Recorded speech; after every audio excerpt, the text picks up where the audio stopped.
Dahsyat ya, yang saya sering katakan bahwa semua dalam Islam itu pokok-pokoknya terkorelasi. Jadi antara ini akidah, ibadah, bahkan turunannya muamalah sampai ke akhlak, itu nyambung semua, ada. Jadi kalau kita bicara ke manfaat, kalau ini kan mengonfirmasi yang ke sini, ke akidah. Yang tadi itu. Kalau kita bicara manfaat, berarti aspeknya ke muamalah tuh.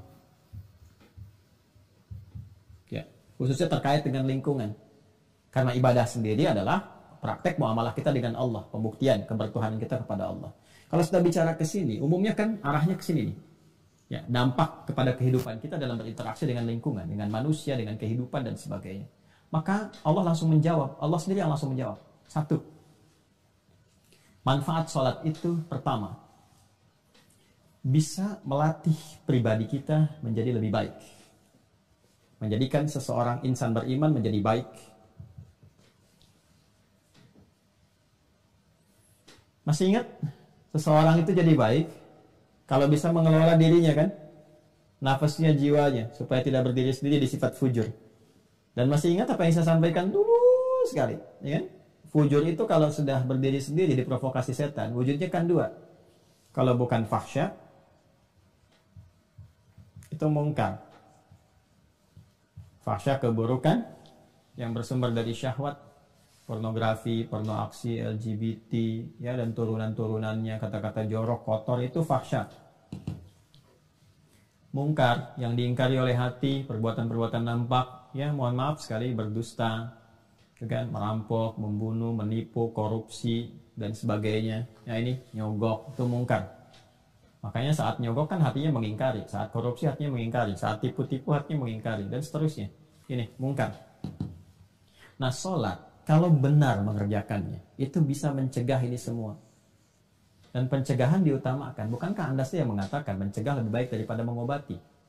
Jadi kalau kita ingin mencegah diri berbuat ini dan menjadikan secara langsung menjadi baik, bertransformasi kepada soleh baik, maka ternyata latihan dasar pertama itu sholat. Maka dalil yang muncul Quran surah ke-29 tadi, ayat ke-45. Langsung saja kepada intinya. Innas sholata tanha 'anil fahsya wal munkar. Sungguh, perhatikan cara menerjemahkannya.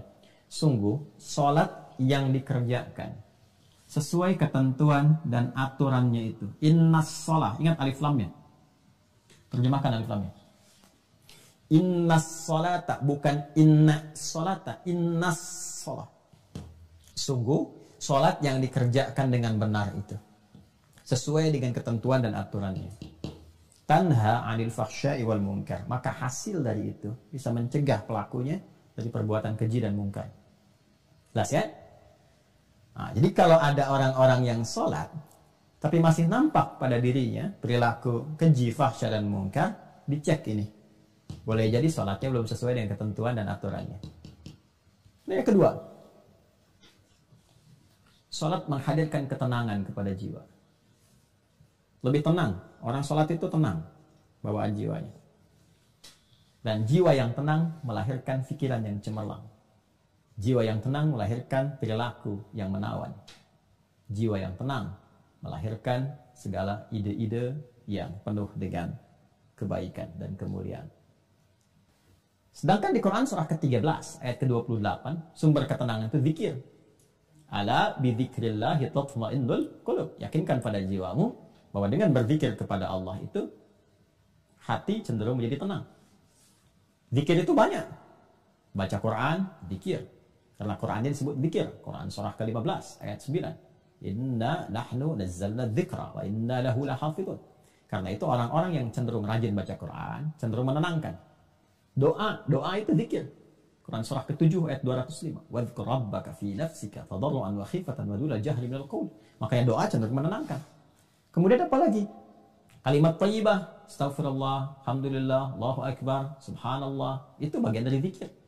Ya, fa idza qadaytumus salata fadhkurullah. Kalau tuntas salat, zikir kepada Allah. Quran surah ke-4 ayat 103. Makanya orang-orang yang zikir itu kelihatan tenang. Ya, ahli zikir itu tenang. Enggak ada ahli zikir emosian. Tenang. Ahli zikir itu tenang, auranya, karismanya, macam-macam itu. Zikir. Dan salat itu puncaknya zikir karena memadukan semua itu. Dalam sholat ada takbir, Allahu Akbar. Dalam sholat ada tahmid, Alhamdulillah. Dalam sholat ada apa lagi? Ada tasbih, Subhanallah, Subhana rabbiyal a'la wa bihamdi. Dalam sholat ada istighfar, Allahumma gfirli, Subhanakallahumma bihamdika, Allahumma gfirli. Dalam sholat ada Al-Quran, Al-Fatihah, baca Al-Quran. Ya, dalam sholat rukuk, sujud ada doa, dan seterusnya. Gabungan. Makanya orang sholat itu harusnya cenderung lebih tenang. Dan sholat disebut zikir. Balik ke Quran surah 20, Toha, ayat 14. Disebutkan ketika Allah mengaitkan salat dengan iman, faedah zikir. Innani anallahu la ilaha illa ana fa'budni wa aqimis salata li dzikri. Ya, tunaikan salat dengan benar sebagai zikir kepadaku. Zikir kepada Allah itu puncaknya dalam salat. Makanya salat itu dahsyat. Jangankan salat saat mau dilakukan, tempat salatnya aja bikin tenang. 3. Sarana curhat terbaik yang mempercepat pengabulan doa. Ini percepat terkabulnya doa. Sarana curhat terbaik kepada Allah. Ya, ingin menyampaikan apa? Curhatkan kepada Allah dalam bentuk doa. Quran surah ketiga contoh, Ali Imran ayat 38 sampai 39. Ya, tentang kisah Nabi Zakaria yang divonis nggak mungkin, yang mustahil kata manusia punya keturunan. Nabi Zakaria sudah beranjak sepuh, fisiknya sudah letih, rambut memutih.